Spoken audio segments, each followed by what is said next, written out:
आज की क्लास जो है वो प्रपोजिशन की ना सबसे बेसिक वाली क्लास होने वाली है। मैं क्यों कह रही हूँ बेसिक वाली क्लास, क्योंकि ये आपको जो बेसिक सबसे ज्यादा इस्तेमाल होते हैं ना प्रपोजिशंस, उसके बारे में यहाँ इस क्लास में बात करेंगे। और सबसे पहले बात करेंगे कि प्रपोजिशंस क्या होते हैं और क्यों आपको इनको जानना जरूरी है, अंग्रेजी बोलने में आपकी मदद कैसे करते हैं और ढेरों कुछ। क्लास को चलिए शुरू करते हैं। आप देख रहे हैं समृद्धि इंग्लिश अकेडमी, मैं हूं प्रीति मैम। सब्सक्राइब करके बेल नोटिफिकेशन को ऑन कर दीजिएगा अगर आप चाहते हैं कि ऐसे ही क्लासेस आपको लगातार आपके मोबाइल फीड पर मिलती रहें और आप भी अपनी अंग्रेजी को मजबूत करते रहें। क्लास को शुरू करते हैं और सबसे पहले हम बात करेंगे प्रपोजिशन के बारे में कि क्या होता है। ये जो है एक ऐसा शब्द होता है जो मोस्टली आपको दिखेगा नाउन या प्रोनाउन से पहले लगता है और ये उस पर्टिकुलर वाक्य से या शब्द से उसका संबंध को स्थापित करता है, ठीक है। या थोड़ा सा इन जनरल बात कर लें तो शब्दों की पोजीशन के बारे में बात करता है, ठीक है। ये मोटा मोटी एक जस्ट छोटा सा आपको रिवीजन टाइप का था आपके लिए। अभी हमारा इस क्लास में हम लोग बेसिक जो शब्द हैं जो मोस्टली आपको बोलचाल में काम आएंगे उनको पढ़ेंगे। सबसे पहला शब्द है विरुद्ध या खिलाफ, जिसके लिए अगेंस्ट का यूज करते हैं, है ना। तो वह हमेशा मेरे खिलाफ या वह हमेशा मेरे विरुद्ध शिकायत करता है, ठीक है। He always complains against me, ठीक है। तो आपको दिख रहा होगा यहां पर किसके खिलाफ, मेरे खिलाफ, है ना। तो ये वाक्य ही ऑलवेज कंप्लेन्स, अगर यहां तक बोलते हैं इस वाक्य को तो सामने वाले को बिल्कुल ये समझ में नहीं आता कि आप क्या बात कर रहे हो, किसके बारे में बात कर रहे हो। लेकिन जैसे ही आपने अगेंस्ट वर्ड का यूज किया और उसके बाद आपने एक वर्ड लगा दिया मी, ठीक है, यहां पर ये क्लियर हो गया कि आप अपने खिलाफ की बात कर रहे हो, राइट। तो ये अगेंस्ट के वजह से आपको समझ में आया। अच्छा, अगेंस्ट की जगह यहां पर मी की जगह पे हिम लगा सकते थे, हर लगा सकते थे, रोहन लगा सकते थे, गीता लगा सकते थे ना। तो हम लोग अगेंस्ट लगाने की वजह से इसके बाद आप कुछ भी लगा दो यहाँ पर, ये यहाँ पर सेटल हो जाएगा और सामने वाले को समझ में आ जाएगा कि आप किसके खिलाफ की बात कर रहे हो, ठीक है। चलो आगे बढ़ते हैं। बारे में या के बारे में इस्तेमाल करते हैं शब्द अबाउट का। मुझे अपने शहर के बारे में बताओ, tell me about your city, tell me about your city. तो किसके शहर के बारे में बात हो रही है, आपके शहर के बारे में बात हो रही है ना। अबाउट योर सिटी, तो क्या बताने के लिए बोला जा रहा है, शहर के बारे में बताने के लिए बोला जा रहा है। फिर के ऊपर या ऊपर अपॉन वर्ड का यूज करते हैं और ये बहुत ही ब्यूटीफुली यूज होता है इस तरीके के वाक्यों में जहां पर आपको दिखेगा कि दो चीजों के बारे में बात हो रही है, दोनों चीजों के पोजीशन के बारे में बात हो रही है और दोनों में से कोई एक जो है वो गति में है, मतलब वो मोशन में है। जैसे बिल्ली टेबल के ऊपर कूदा। अब बिल्ली बैठे बैठे तो कूदेगा नहीं, वो आएगा, मूवमेंट होगी उसकी बॉडी में, मोशन होगा तो वो कूदेगा, राइट। तो टेबल की बात हो रही थी, बिल्ली की बात हो रही थी। दोनों में से अब टेबल तो खुद ब खुद चलेगा नहीं, बिल्ली चलेगी। तो यहां पर हमने अपॉन का यूज इसीलिए किया। The cat jumped upon the table, ठीक है। एक तोता पेड़ पर बैठ गया, एक और एग्जाम्पल से समझ लो।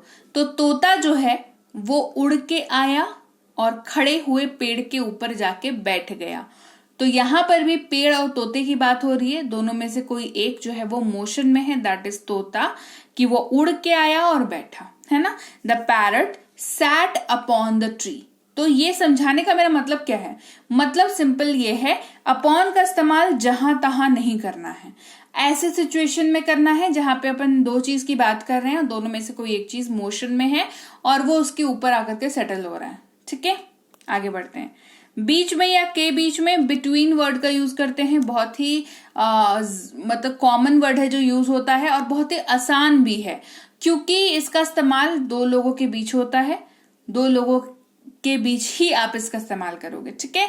आप दोनों अपने बीच केक बांट ले, divide the cake between you two. जैसे ही बिटवीन का यूज किया, क्लियर हो गया कि दो जने की बात हो रही है ना। इसको आंख नाक मुंह बंद करके दिमाग में खाली डाल लो। बिटवीन का यूज तभी करेंगे जब दो लोगों के बीच की बात होगी, दो लोग के बीच की बात होगी, दो समय के बीच की बात होगी, दो सिचुएशन के बीच की बात होगी, दो चीजों के बीच की बात होगी, एनीथिंग, दो के बारे में ही इसकी बात होगी, ठीक है।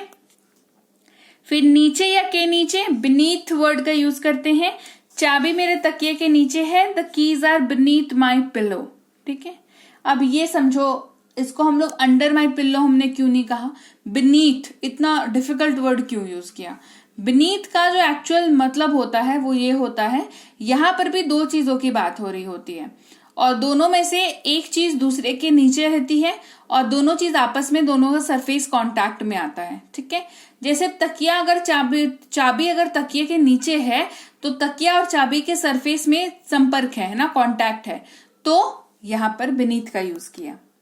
से या द्वारा इस्तेमाल करते हैं थ्रू का, है ना, के माध्यम से या के जरिए से समझ लीजिए इसको, या होकर, है ना, जैसे पानी पाइप से गुजर रहा है, या इसको ऐसे कहिए पानी पाइप से होकर गुजर रहा है, water is passing through the pipe.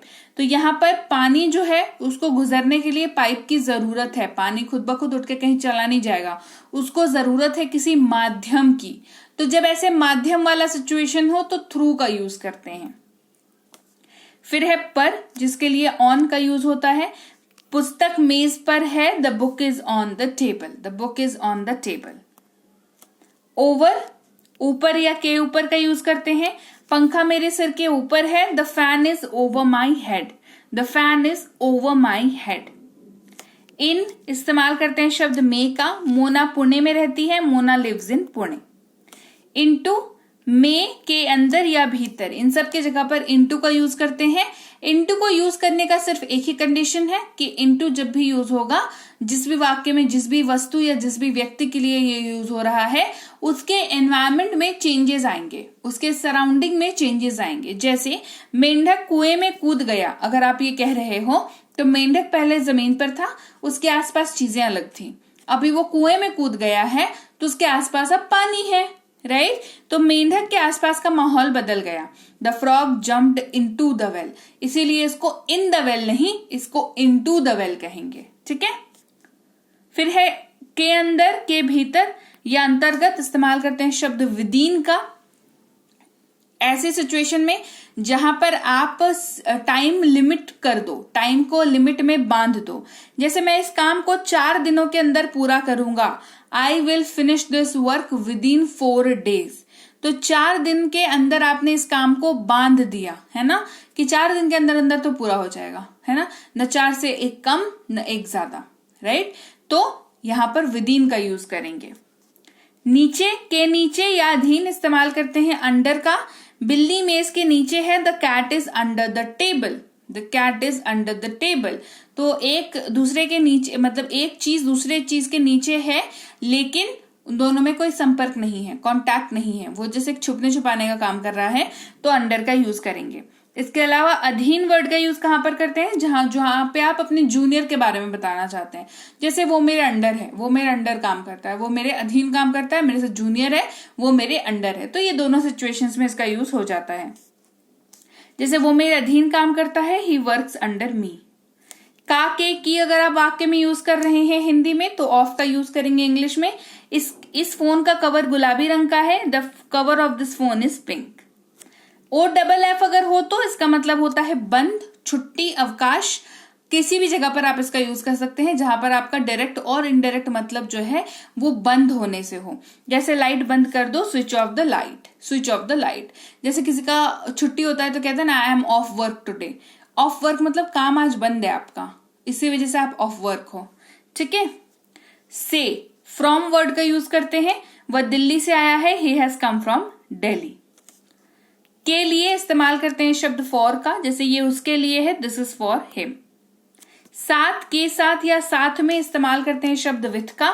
मैं अपने दोस्तों के साथ खेलता हूं, I play with my friends, I play with my friends. जब भी आप साथ लेकर के बात करो किसी चीज को, किसी व्यक्ति को, किसी सिचुएशन को, तो विथ वर्ड का यूज करते हैं। द्वारा, के द्वारा, से या जरिए से, बाई का यूज करते हैं। वो बस द्वारा आया, ही केम बाई बस। यहां पर आप किसी माध्यम का यूज कर रहे हैं तो बाई का यूज करेंगे। ट्रांसपोर्टेशन वगैरह में ज्यादा इसका यूज होता है। बीच में या के बीच में अमंग वर्ड का यूज करते हैं, और 2 से अधिक व्यक्तियों के बीच की अगर बात हो तो अमंग का यूज करेंगे। मैं 10 लोगों के बीच में था, आई वॉज अमंग 10 पीपल। ऊपर या से ऊपर अबव का यूज करते हैं। The sky is above our head, आकाश हमारे सिर के ऊपर है। The sky is above our head, ये जो डिस्टेंस होता है ये काफी ज्यादा होता है, मतलब ये आपके सर के ऊपर आसमान जरूर है लेकिन काफी ऊपर है। तो डिस्टेंस जब बहुत ज्यादा हो तो अबव का यूज करेंगे, नहीं तो ओवर का यूज करेंगे। ठीक है, कम डिस्टेंस हो तो ओवर का यूज करेंगे, बहुत ज्यादा डिस्टेंस है तो अबव का यूज करेंगे। पीछे या के पीछे बिहाइंड का यूज करेंगे, वो बस मेरे पीछे था, he was just behind me. दौरान या के दौरान ड्यूरिंग का यूज करेंगे। यहां पर भी किसी एक काम की अवधि के बीच में कोई और अगर काम हो जाए, किसी काम की अवधि बांधी हुई है उसके बारे में बात कर रहे हैं तो हम ड्यूरिंग का यूज करेंगे। जैसे वो पढ़ाई के दौरान सो गया, ही स्लेप्ट ड्यूरिंग स्टडी। ठीक है, तो पढ़ाई के लिए उसका मान लो 2 घंटे का समय था और उस 2 घंटे में जो उसका पढ़ाई का समय था वो सो गया, तो किसी और काम के लिए निर्धारित समय के बीच में कोई दूसरा काम हो गया तो यहां पर ड्यूरिंग का यूज करेंगे। के सिवा, के सिवाय, क्या को छोड़कर, एक्सेप्ट का यूज करेंगे। स्कूल रविवार को छोड़कर हर दिन खुलता है। The school opens every day except Sunday. तो ये कोई चीज छोड़ करके अगर बात करनी हो, मान लो बहुत सारी चीजें हैं उनमें से कोई चीज छोड़ करके बात करनी है तो एक्सेप्ट का यूज करते हैं और एक्सेप्ट के बाद उसी वर्ड को लगाते हैं जिसको छोड़ के बात करनी हो। जैसे रविवार को छोड़कर स्कूल हर दिन खुलता है, the school opens every day except Sunday. Right, चलिए कभी इस्तेमाल करते हैं एवर का। क्या आपने कभी पढ़ा है, हैव यू एवर रीड। जैसे ही, एज सून एज का यूज करते हैं, जैसे ही मैं वहां पहुंचा, as soon as I reached there. As soon as का मतलब होता है जैसे ही, जल्दी से जल्दी, जल्दी जल्दी करके, है ना, ये सारे जगह पे ये यूज हो जाता है। कुछ नहीं इस्तेमाल करेंगे नथिंग का, उसके बैग में कुछ नहीं है, he has nothing in his bag. हालांकि इस्तेमाल करते हैं ऑल्दो का, हालांकि वह बीमार है, ऑल्दो ही इज इल। जैसा इस्तेमाल करते हैं शब्द एज का, जैसा मैं कहता हूं करो, डू एज आई से। कुछ इस्तेमाल करते हैं शब्द सम का, मेरे पास कुछ समय है, आई हैव सम टाइम। वही या समान, सेम वर्ड का यूज करते हैं, मेरे पास वही किताब है, I have the same book. जबकि इस्तेमाल करेंगे वेयर एज का, वह एक डॉक्टर है जबकि मैं एक शिक्षक हूं, he is a doctor whereas I am a teacher. यहां पर देखो 2 वाक्यों को हमने वेयर एज से जो है एक दूसरे के साथ ले आया है ना। ऐसा या ऐसी, सच का यूज करते हैं, ऐसी बातें अच्छी नहीं है, such things are not good. कोई चीज या कुछ कुछ, समथिंग का यूज करेंगे, मेरे लिए कोई चीज ले आओ, कैरी समथिंग फॉर मी। लिए या के लिए फॉर का यूज करते हैं, मेरे लिए इंतजार करना, वेट फॉर मी। इसीलिए इस्तेमाल करेंगे सो का, जब रीजन देना हो तब, इसीलिए वह रोया, सो ही क्राइड। जैसा कि या मानो कि, एज इफ का यूज करते हैं, वह चिल्लाया मानो कि उसने कोई भूत देखा है, he shouted as if he has seen a ghost. Till इस्तेमाल करेंगे तक के जगह पर, मैं सुबह तक पढ़ाई करूंगा, I will study till morning. यहां पर हमने जो लास्ट लिमिट है उसको फिक्स कर दिया है कि सुबह तक पढ़ाई करेंगे, दोपहर तक पढ़ाई करेंगे। ठीक है, तो लिमिट जब सेट हो, अपर लिमिट जब सेट हो तो टिल का यूज। तो लीजिए भाई, ये थी आज की क्लास। तो क्लास अगर आप यहाँ तक देख रहे हैं, इसका मतलब है कि आप बहुत सीरियस हैं अंग्रेजी बोलने को लेकर के, और यकीन मानिए ये क्लास आपके बहुत काम आएगी अंग्रेजी बोलने को लेकर के। तो क्लास कैसी लगी कमेंट करके मुझे जरूर बता दीजिएगा। क्लास को लाइक और शेयर तो आपने कर ही दिया होगा। आप देख रहे हैं संरीति इंग्लिश अकेडमी, मैं हूं प्रीति मैम। सब्सक्राइब करके बेल नोटिफिकेशन भी फटाफट से ऑन कर दीजिए। इसके अलावा हमारी जो ऐप है संरीति इंग्लिश अकेडमी, सेम नाम से ऐप है, वहां पर आपको बेसिक से प्रो स्पोकन इंग्लिश का कोर्स, इंग्लिश राइटिंग का कोर्स जिसमें आप अंग्रेजी लिखना सीखते हैं, इंग्लिश ग्रामर का कोर्स, इंग्लिश रीडिंग का कोर्स आपको मिल जाएगा ऐप पर। इसके अलावा अंग्रेजी पढ़ने में अगर दिक्कत आती है, स्पेलिंग्स में दिक्कत आती है, तो ये अंग्रेजी पढ़ने का रामबाण ट्रिक, ये जो किताब है ये अमेजॉन पर अवेलेबल है। आप सिंपली इस बुक का टाइटल यहां से देख करके आप अमेजॉन पे सर्च करके इस बुक को अपने घर पर कैश ऑन डिलीवरी के साथ भी मंगवा सकते हैं।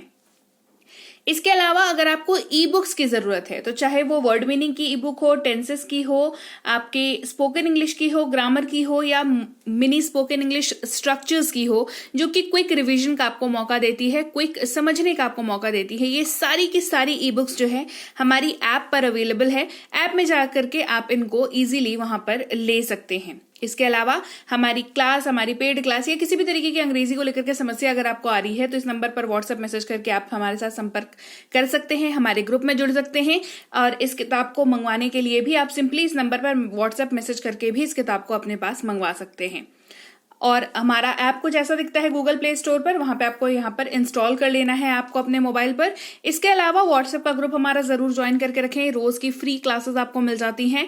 टेलीग्राम का चैनल हमारा जरूर ज्वाइन करके रखें, वहां पर भी आपको क्लासेस मिल जाती हैं, कुछ इंपॉर्टेंट अनाउंसमेंट होता है वो भी आपको पता चल जाता है, और ऐसे आप जो है अंग्रेजी के संपर्क में बने रहते हैं। तो thank you so much for watching आज की क्लास को। मैं आपसे मिलूंगी आपकी अगली क्लास में। Till then thank you so much for watching. Stay tune to Sanreet English.